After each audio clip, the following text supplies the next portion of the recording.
नमस्कार दोस्तों, YouTube channel जीवन मंथन में आपका स्वागत है। और आज हम बात कर रहे हैं वट सावित्री अमावस्या व्रत की। तो देखिए, हिंदू धर्म में महिलाएं पति की लंबी आयु के लिए वट सावित्री व्रत रखती हैं। वट सावित्री व्रत हर साल ज्येष्ठ मास के कृष्ण पक्ष की अमावस्या तिथि को आता है। इस दिन सुहागिन महिलाएं अखंड सौभाग्य के लिए व्रत रखती हैं। इस साल वट सावित्री व्रत 30 मई 2022 सोमवार को है। इस साल वट सावित्री व्रत के दिन सर्वार्थ सिद्धि योग भी बन रहा है। साथ ही सोमवती अमावस्या और शनि जयंती भी पड़ रही हैं, इसलिए इस दिन का महत्व और भी ज़्यादा बढ़ जाता है। मान्यता है कि इस योग के किए गए कार्य पूर्ण होते हैं। अमावस्या तिथि 29 मई 2022 को शाम 2:55 से प्रारंभ हो जाएगी, जो कि 30 मई 2022 को शाम 4:59 पर समाप्त होगी। देखिए, वैदिक पंचांग के अनुसार 30 मई को वट सावित्री व्रत का विशेष संयोग बन रहा है।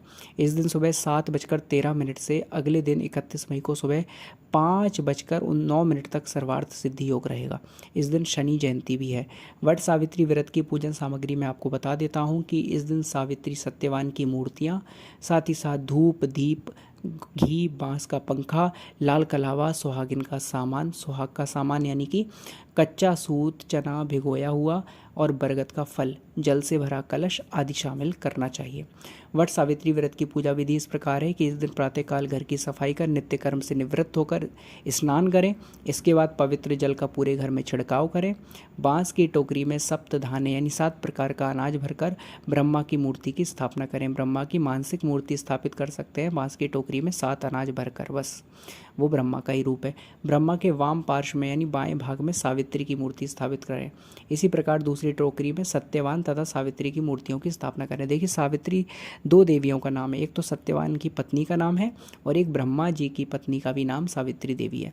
तो सावित्री 2 प्रकार से सावित्री स्थापित करेंगे। एक टोकरी में ब्रह्मा के साथ सावित्री और दूसरी टोकरी में सत्यवान के साथ सावित्री। यहाँ पर आप आवश्यक नहीं कि मूर्तियाँ रखें। 7 प्रकार के अनाज टोकरियों में भरकर दोनों टोकरियों में मानसिक रूप से सत्यवान और सावित्री की स्थापना कर सकते हैं। इसके बाद ब्रह्मा तथा सावित्री का पूजन करेंगे। अब सावित्री और सत्यवान की भी पूजा करेंगे। तो 2 पार्ट में आपको रखना है, 2 डलिया में, 2 टोकरियों में। और इस प्रकार सावित्री, सत्यवान और ब्रह्मा सावित्री की पूजा करते हुए बड़ की जड़ में यानी बरगद वृक्ष की जड़ में पानी डालना है। पूजा में जल, मौली, रोली, कच्चा सूत, भिगोया हुआ चना, फूल तथा धूप का प्रयोग करना है। 7 परिक्रमाएं बरगद वृक्ष की देनी है और इस प्रकार मौली और कच्चा सूत चारों ओर से लपेटते जाना है परिक्रमा करते हुए। जल से वट वृक्ष को सींचना है, यानी इस दिन बरगद के पेड़ में जल डालने का भी बहुत विशेष महत्व होता है। उसके तनों के चारों ओर कच्चा धागा लपेटकर 3 बार परिक्रमा करना है। 3 बार परिक्रमा कर सकते हैं, 7 बार भी कर सकते हैं। बरगद के पत्तों के गहने पहनकर वट सावित्री की कथा सुननी है। भीगे हुए चनों को बायना निकालकर नगद रुपए रखकर अपनी सास के पैर छूकर उनका आशीर्वाद प्राप्त करना है। यदि सास वहाँ ना हो तो बायना बनाकर उन तक पहुँचाएं। पूजा समाप्ति पर ब्राह्मणों को वस्त्र तथा फल आदि वस्तुएं बांस की टोकरी में रखकर दान करना है। इस व्रत में सावित्री सत्यवान की पुण्य कथा का श्रवण करना ना भूलें। यह कथा पूजा करते समय दूसरों को भी सुनाएं। आप इस चैनल पर सावित्री और सत्यवान की कथा का श्रवण कर सकते हैं, लेकिन आइए उससे पहले हम यहाँ पर पूजा विधि और मुहूर्त को देख लेते हैं और फिर इसके बाद इसी वीडियो में हम सावित्री सत्यवान की कथा को भी सुनेंगे। ज्येष्ठ मास के कृष्ण पक्ष की अमावस्या को वट सावित्री व्रत है। देखिए, इस दिन पति की लंबी आयु और संतान प्राप्ति के लिए, घर परिवार के सुख सौभाग्य में वृद्धि के लिए इस दिन के व्रत को किया जाता है।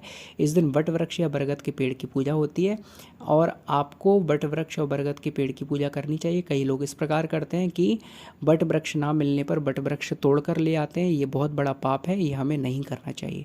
अमावस्या तिथि देखिए 29 मई 2022 को दोपहर 2:54 से प्रारंभ होगी और देखिए दूसरे दिन इसका समापन होगा। तो देखिए, आपको करना क्या है, इस दिन महिलाएं सुबह उठकर सभी कामों से निवृत्त होकर स्नान कर लें और जो सारी चीज़ें बताई हैं वो सारी की सारी चीज़ें कर लें। ठीक है, नए वस्त्र पहनकर 16 श्रृंगार करें। पूजन की सारी सामग्री एक टोकरी, प्लेट या डलिया में सही से रख दें। फिर बरगद वृक्ष के नीचे की पूजा की सभी सामग्री रखने के बाद स्थान ग्रहण करें। इसके बाद सबसे पहले सत्यवान और सावित्री की मूर्तियों को स्थापित करें। जो स्थापना बताई गई वो सब करें और धूप, दीप, रोली, भिगोए चने, सिंदूर आदि से पूजा करें। इसके बाद लाल कपड़ा अर्पित करें और फल चढ़ाएं। फिर बांस के पंखे से सावित्री सत्यवान को हवा भी करना है। इसके बाद बरगद के एक पत्ते को अपने बालों में लगाना है।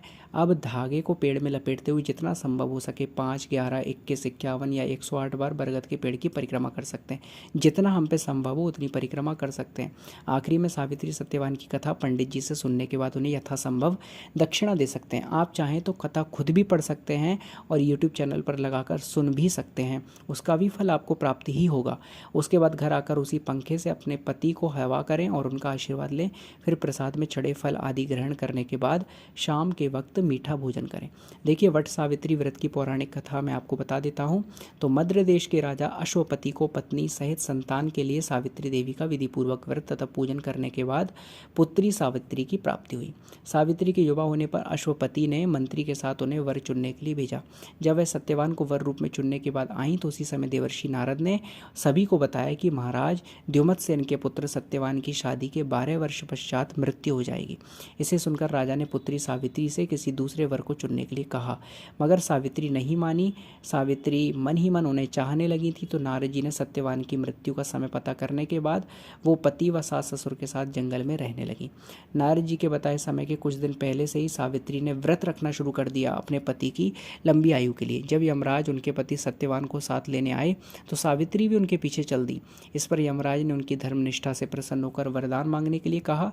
तो उन्होंने सबसे पहले अपने नेत्रहीन सास ससुर की आंखों की ज्योति और दीर्घायु की कामना की। फिर भी पीछे आता देखकर दूसरे वर्ष में उन्हें अपने ससुर का छूटा राज्यपाट वापस मिल गया। अंत में 100 पुत्रों का वरदान मांगकर सावित्री ने अपनी पति सत्यवान के प्राण वापस लिए। यानी कि सत्यवान के प्राण वापस देने के लिए तो यमराज मना कर रहे थे, तो सावित्री ने 100 पुत्र मांग लिए।